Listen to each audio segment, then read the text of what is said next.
नया साल शुरू और कार डीलर्स की नई गड़बड़ भी शुरू। अब 2025 गया, 2026 आया, कुछ पुरानी गाड़ी डीलरशिप के पास बची होंगी, कुछ नया स्टॉक आ रहा होगा। तो हम लोग भी, मतलब आप और हम जो गाड़ी खरीदने के लिए जा रहे हैं, उनके मन में भी ये चीज रहेगी 25 का माल पड़ा होगा या 26 का होगा। किसी को 25 का चाहिए क्योंकि वो डिस्काउंट में मिल जाएगा, किसी को 26 का चाहिए क्योंकि उनको नया माल चाहिए है। लेकिन इन सब के बीच में ही, क्योंकि गाड़ी देखने से ऐसे तो पता नहीं लगता ना ये पिछले साल के 10 दिन पहले बनी है 10 दिन बाद बनी है, तो वो देखने से पता नहीं लगता। और इन्हीं चीजों के अंदर जहां पर ये थोड़ी सी कंफ्यूजन बनी रहती है ना, वहीं पर डीलरशिप फिर से हम लोगों के साथ नई नई चीजों में गड़बड़ शुरू कर देते हैं, और वो हो भी चुकी है। आज एक कस्टमर ने मुझे स्टोरी शेयर की है, उन्हीं का एक्सपीरियंस मैं आपको बता रहा हूँ, गाड़ी खरीदने से रिलेटेड किस तरीके से वो भी इस 25-26 वाले फेयर में डीलरशिप ने एक किस्म से उनको फंसा ही लिया था। लेकिन किस तरीके से वो उससे बचे, क्या गड़बड़ थी, लास्ट में क्या उसका रिजल्ट आया, वो सब एक बार बात कर लेते हैं। हेलो, मेरा नाम है अमित और आप देख रहे हैं daily auto life. Mister Sumit ने मुझे कांटेक्ट किया यूपी से, और उनको लेनी थी क्रेटा। अब क्रेटा काफी फेमस गाड़ी है, और वो उसको लेने के लिए डीलरशिप के पास चले गए। और हाँ, स्टोरी आगे बढ़ाने से पहले, अगर आप भी कोई अपनी स्टोरी, कोई एक्सपीरियंस कार बाइंग से रिलेटेड है, या गाड़ी का ही कोई एक्सपीरियंस है, या आप गाड़ी खरीदना चाहते हैं, स्कैम से बचना चाहते हैं, गाड़ी खरीदने में कोई कंफ्यूजन है, कोई भी किसी टाइप के क्वेश्चंस हैं, तो आप मुझे कांटेक्ट कर सकते हैं। तो मिस्टर सुमित ने बताया वो डीलरशिप के पास चले गए, वहां पर उन्होंने क्रेटा के लिए उनसे कोटेशन वगैरह मांगी। वेरिएंट का यहाँ पर कोई जरूरत नहीं है कि कौन सा क्या वेरिएंट था और कौन सा डीलर है उसकी भी हमें जरूरत नहीं, क्योंकि हर डीलरशिप पर और किसी भी कंपनी के डीलरशिप पर ये चीजें चलती हैं। हमें ये देखना है कि गड़बड़ किस टाइप की चल रही है। तो उन्होंने बताया कि वहां पर डील हो गई, और उन्होंने डीलर से स्पेशली पूछा कि ये गाड़ी 2025 की है या 2026 की है। हमें 2026 की ही गाड़ी चाहिए, हमें पुरानी नहीं चाहिए। तो डीलर ने बोला, अरे सर कैसी बात कर रहे हैं, 26 गया, गाड़ी भी गई। अब तो हमारे पास जो भी गाड़ी आ रही है ना, अभी हमारे पास है नहीं, जो भी गाड़ी आएंगी वो अब 26 का माल है। 25 का माल तो हम कब का बेच चुके हैं, और उसी वजह से हम इस गाड़ी पर ना आपको कोई खास डिस्काउंट दे नहीं पाएंगे। 10-1 हजार रुपए का उन्होंने डिस्काउंट वगैरह बनाया।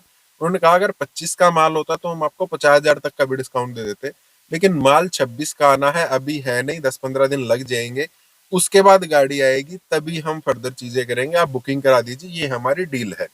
अब सुमित जी को अच्छा लगा, चलो यार ठीक है, नया माल चाहिए था, डिस्काउंट तो चलो कोई बात नहीं, लेकिन नया माल चाहिए था, वो हमें मिल जाएगा। उन्होंने बुकिंग करा दी। एग्जैक्ट 10 दिन के बाद उनके पास डीलरशिप की तरफ से फोन आता है कि आपकी गाड़ी आ चुकी है, एक बार आप गाड़ी चेक कर लीजिए, उसके बाद जो हमारी फर्दर प्रोसेस रहेगी उसको हम शुरू कर लेते हैं। तो अब सुमित जी वहां पर चले गए, उन्होंने गाड़ी चेक कर ली, गाड़ी सब कुछ ठीक थी, पीडीआई में कोई दिक्कत नहीं थी। हालांकि उन्होंने ये चेक नहीं किया कि गाड़ी 25 की या 26 की, क्योंकि मन में बिल्कुल इतने बढ़िया तरीके से उन्होंने बना दिया था कि गाड़ी हमारे पास है नहीं, अब नई गाड़ी आएगी, और हर किसी को लगेगा यार अभी है नहीं, होती तो ये दे ही देते ना। और जो नई गाड़ी आएगी 10 दिन के बाद, वो ऑब्वियस सी बात है, अब नई प्लांट से आएगी तो 26 की ही आएगी, और आई भी 10 दिन के बाद थी, तो उनको लगा हाँ सब ठीक है। उसके बाद उन्होंने कुछ एक्स्ट्रा पेमेंट, जो उनकी डाउन पेमेंट थी, जो उनकी अपनी जेब से कैश जाना था, लोन ट्रांसफर नहीं कराया था, जो कैश वैश जाना था, जो ऑनलाइन ट्रांसफर था, वो उन्होंने अपनी तरफ से करा दिया था। अब डिलीवरी डे को आ जाते हैं, वो फैमिली के साथ, जिसके साथ भी उनको जाना था, वहां पर डीलरशिप के पास पहुंच जाते हैं। वो अंदर बैठे हैं, और जिस बंदे से उनकी बात चल रही थी ना, वो बाहर घूम रहा है, किसी से फोन पे बात कर रहा है। अब सुमित जी के साथ जो गए हुए थे, वो भी, उन्होंने भी सोचा चलो यार बाहर घूम लेते हैं, तब तक देख लेते हैं। अब उन्होंने उस बंदे को फोन पर किसी और डीलर से बात कर रहा था, वहां पर वो बात कर रहा था दूसरे डीलर से कि यार पता नहीं 26 का माल कब आएगा, हम तो ये 25 का ही माल जो है ना अभी तक बेच रहे हैं, कस्टमर बार बार डिमांड कर रहे हैं कि 26 का माल दो, 26 का माल दो। इस महीने या इस साल अब तक एक भी गाड़ी हमारे पास नहीं आई है, आपके पास कब तक आएगी?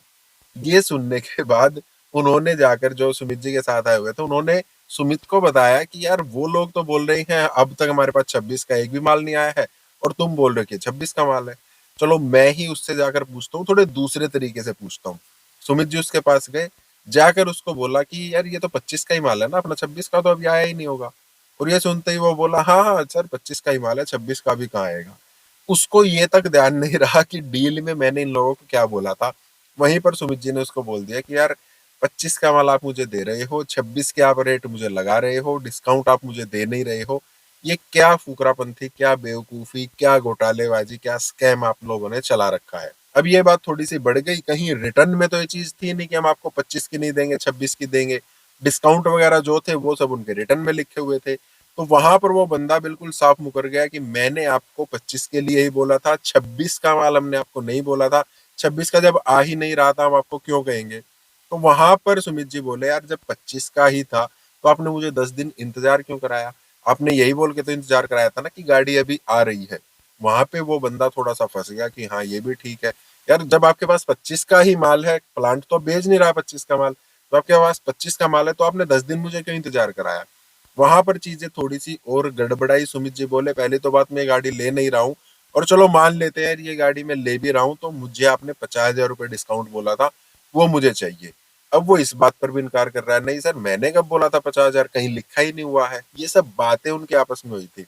50,000 हम आपको कोई डिस्काउंट नहीं दे सकते हैं, आपको लेनी है तो ये गाड़ी लीजिए, 10,000 रुपये मैक्सिमम आपको डिस्काउंट कर सकते हैं, अदरवाइज कोई दिक्कत नहीं, आप जा सकते हैं। सुमित जी ने बोला चलो ठीक है, मैं जा रहा हूँ, कैंसिलेशन मेरा कर दीजिए, जो भी पैसा मैंने आपको दे रखा है वो पैसा मुझे दे दीजिए। वहां पर कैंसिलेशन फॉर्म उनसे भरवा लिया गया।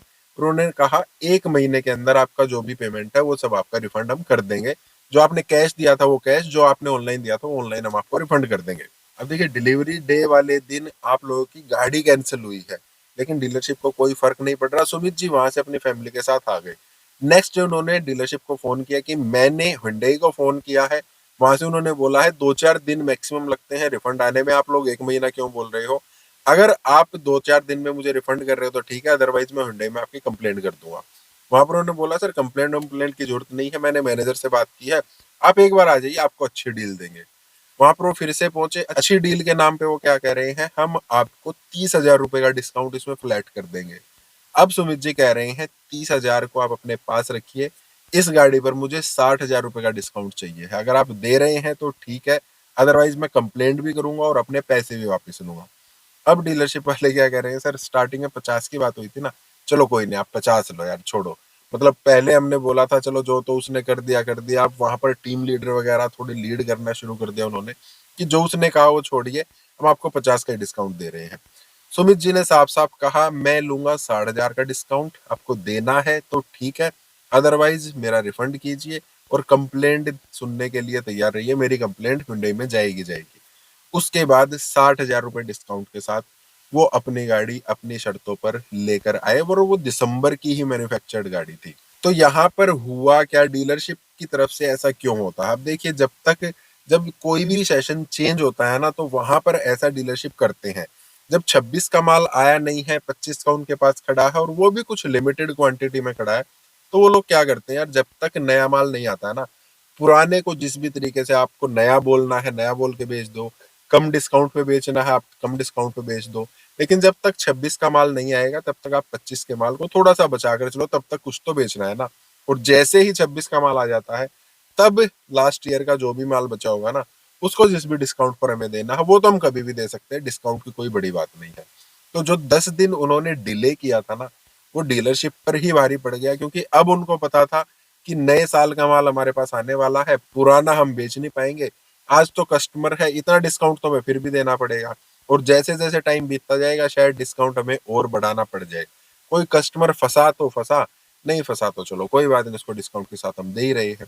तो हमारी जिम्मेवारी ये बनती है, जो गाड़ी हम ले रहे हैं, जो सामान हम ले रहे हैं, उसको हमें अपने तरीके से अच्छे से अपने ऊपर यकीन करके चेक करना है। डीलरशिप के ऊपर कोई भी भरोसा हमें नहीं करना है। विन नंबर चेक कीजिए, उनसे डॉक्यूमेंट मांगिए, कब के मैन्युफैक्चर्ड है, कुछ भी है, XYZ, बहुत सारे घोटाले होते हैं।